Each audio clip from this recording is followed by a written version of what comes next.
E o Vascão conseguiu driblar todo mundo novamente. Ninguém imaginava quem seria o técnico, o diretor, ou melhor, todo mundo imaginava que seria um, que seria outro, mas o nome que foi escolhido não foi ventilado em momento algum. Não teve nenhum... Cara, como isso é muito louco, isso é muito louco. Cara, eu não imaginava que esse cara tava no radar do Vasco. E eu acho que ninguém imaginava. O nome deve ter sido guardado às 7 chaves, assim, não pode escapar, não pode escapar. E, cara, eu tava vindo aqui gravar o vídeo sobre o assunto do Vasco ter tomado a multa. Eu vou comentar sobre isso também.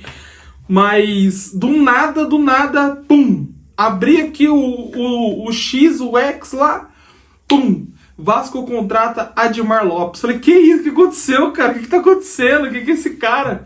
Acabei de pesquisar ele. Acabei de entender quem que ele é e vamos contar sobre ele um pouquinho aí no vídeo, beleza? Esse é o MSC Vasco. Se você tá curtindo o vídeo, se você gostou dessa notícia, deixa seu like aí, comenta o que você acha do Admar Lopes, se você já conhecia, se você já chegou a ouvir o nome dele alguma vez na vida. Eu, de fato, nunca tinha ouvido falar o nome dele, vou ser sincero aqui pra vocês, e nem imaginava que o Vasco podia estar indo atrás de outro português.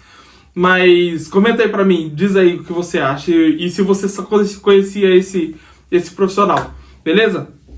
Cara, como que pode o Vasco ter anunciado um diretor de futebol sem ninguém ter imaginado, sem ninguém ter ventilado, sem ninguém ter nem passado uma fake news do nada assim, e o Vasco anuncia o cara?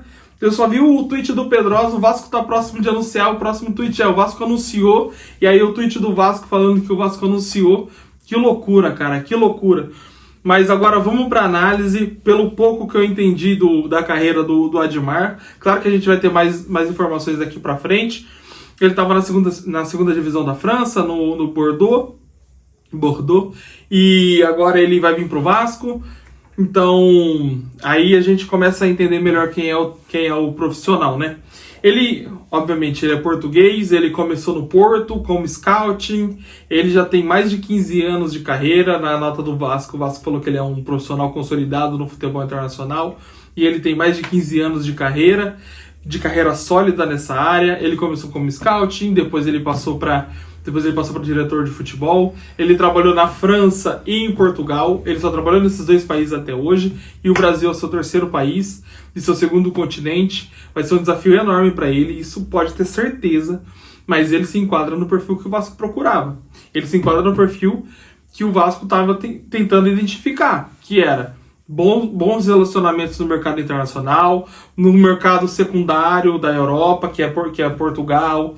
Talvez ali no leste europeu ele pode ter também uma boa entrada, deve conhecer bastante. Esse eu ainda não consegui identificar se ele tem ou não. E, cara, uma curiosidade sobre ele. Sabe quem foi um goleiro que ele contratou pro Lille? Adivinha quem foi o goleiro que ele contratou pro Lille? Ele mesmo, Léo Jardim. O Léo Jardim foi ele que contratou, ele que levou pro Lille.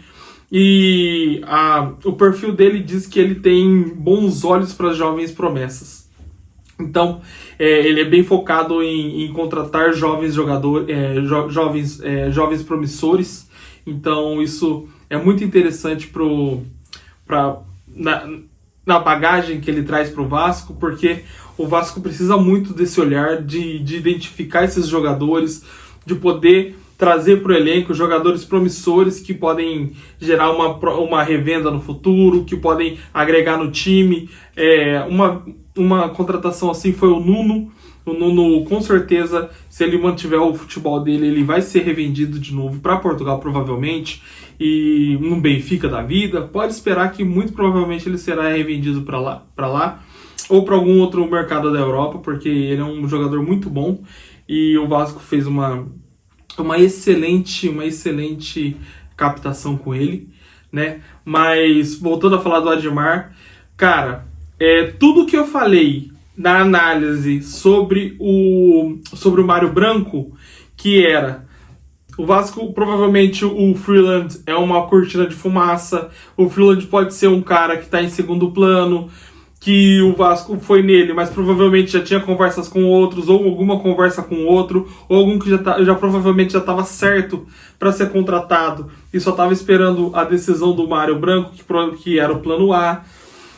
Cara, tudo isso se concretizou. Olha que loucura, olha que loucura. O cara não falou hoje à tarde, e eu ia dar a notícia também, que o Mário Branco recusou. Dar a notícia não, já é uma notícia velha, mas eu ia comentar e fazer análise sobre o processo, que o Vasco tentou, que o cara tem todo o direito de recusar, mas seria um vídeo num tom totalmente diferente, não seria um vídeo num tom de esperança e de alegria que tá agora, porque sempre que o Vasco fecha um negócio é muito bom pra gente, a gente se enche de esperança de novo, renova as esperanças e renova a vontade de entender, aquela euforia de entender como que vai ser, se vai haver uma contratação boa.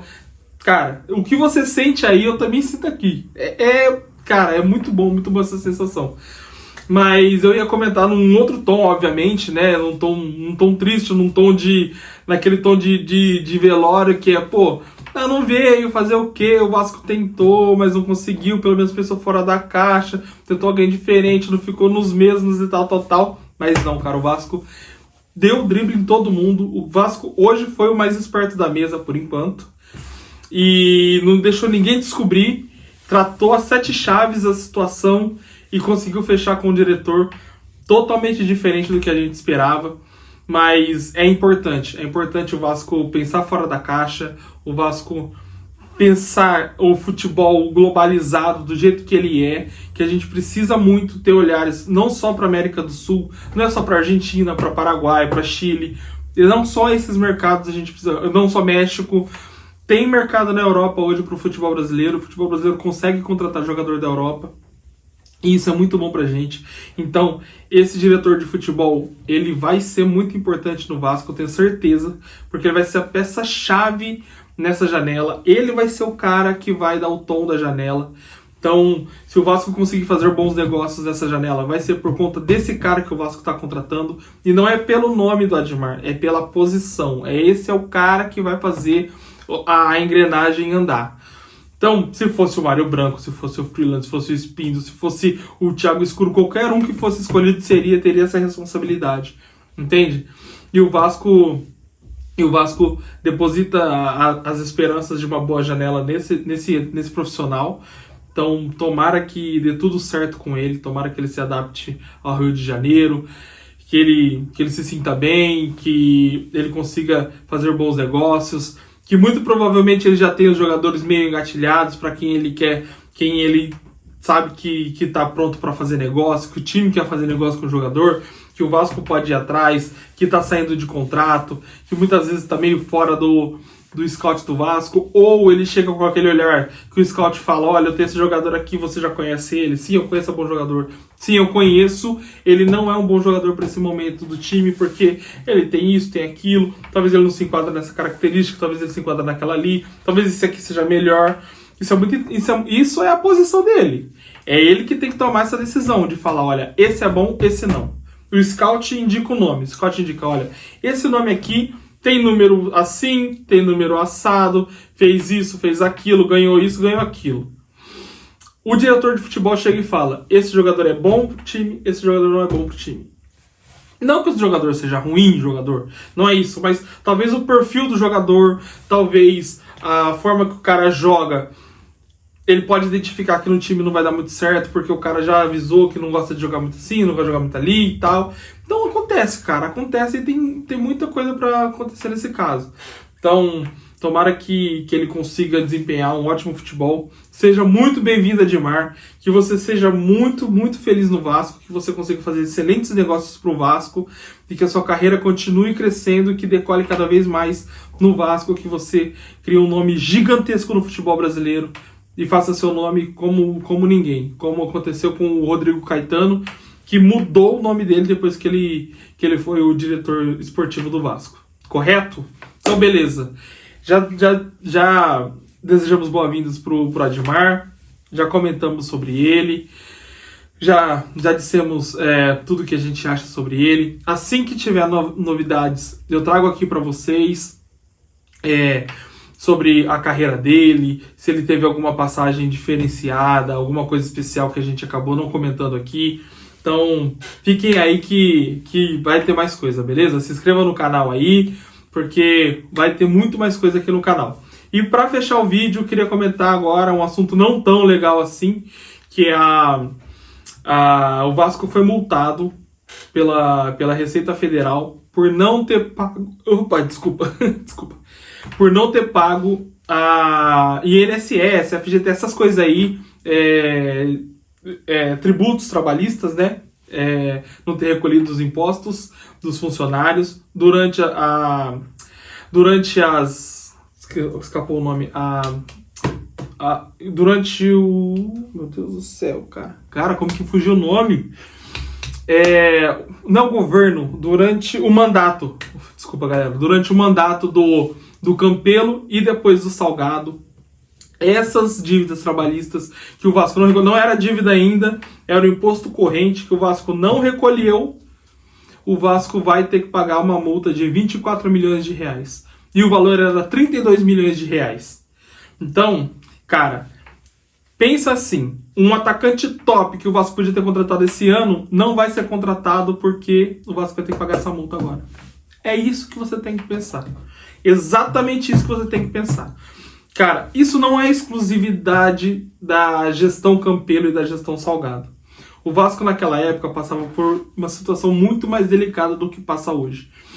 Se a gente voltar para entender o que acontecia no Vasco naquela época, o Vasco sofria muitas penhoras, execuções de penhora, ainda estava com o processo de entrando na RCE, depois com o Salgado entrando na SAF, o Vasco com muito menos receita, com muito mais dívida, comparativamente, né? A receita, percentualmente a receita e a dívida era muito mais sufocante para o Vasco. Então, essas coisas aconteciam sim. A gente sabia, era notícia o tempo todo, era salário atrasado, era imposto que não era recolhido. Cara, a gente sabia de tudo isso. Era dinheiro que não tinha para fretar voo, para pagar passagem de voo, já chegou a acontecer. Então a gente sabe de tudo isso. Tudo isso aconteceu mesmo no nosso time, na nossa história. É uma mancha horrorosa na nossa história, porque isso não pode acontecer. Mas, cara, aconteceu e tá aí a conta para pagar. Passado isso, foram processos, a 777 foi danosa, muito danosa pro Vasco, muito danosa mesmo. Mas durante esse processo desses anos, entraram receitas novas no Vasco e no futebol brasileiro, que apesar dos juros ter subido, a dívida ter subido muito, a gente conseguiu ter novas receitas que conseguiram fazer o time dar uma destravada para poder parar as penhoras. Qualquer dinheiro que entrasse era penhorado. Hoje em dia não é mais. Temos mecanismos para nos proteger disso e conseguir pagar as dívidas. Então a gente está pagando as dívidas, isso não acontece mais, salários não atrasam mais, perfeito, maravilha, isso é muito bom pra gente de verdade. Mas o que aconteceu lá atrás, a gente vai ter que pagar agora. E isso, cara, é pra gente ter uma lição, aprender a nunca mais escolher gente errada pro nosso clube. Não só o sócio, não só o sócio que vota, mas também os dirigentes, também quem vai vender o Vasco, tudo isso, cara, tudo isso. A gente tem que sempre ficar alerta, sempre ficar atento, porque a gente não pode voltar para aquela situação. É desumano para um torcedor voltar para uma situação daquela. Eu não queria passar por aquilo de novo nunca. Eu só quero olhar para cima, olhar para frente e ver nosso time crescer cada vez mais, mesmo que seja de pouquinho em pouquinho, mesmo que seja de 2 em 2 posições no Brasileirão, uma em uma. Se a gente ficou em 10º no passado, subir de uma em uma, eu não ligo disso, cara. Eu só espero que melhore ano a ano e cada vez melhor, cada vez mais consolidado, um projeto consolidado, um Vasco consolidado, para acabar com aquele problema todo que a gente tinha no passado. É só isso que eu peço, é só isso que eu torço. Eu torço todos os dias para que o Verratti faça um golaço de cabeça. Beleza? Tamo junto, esse é o MSC Vasco. Se você curtiu o vídeo, deixa seu comentário aí, e o seu like também, eu vou gostar muito. O que você achou da contratação do Admar Lopes?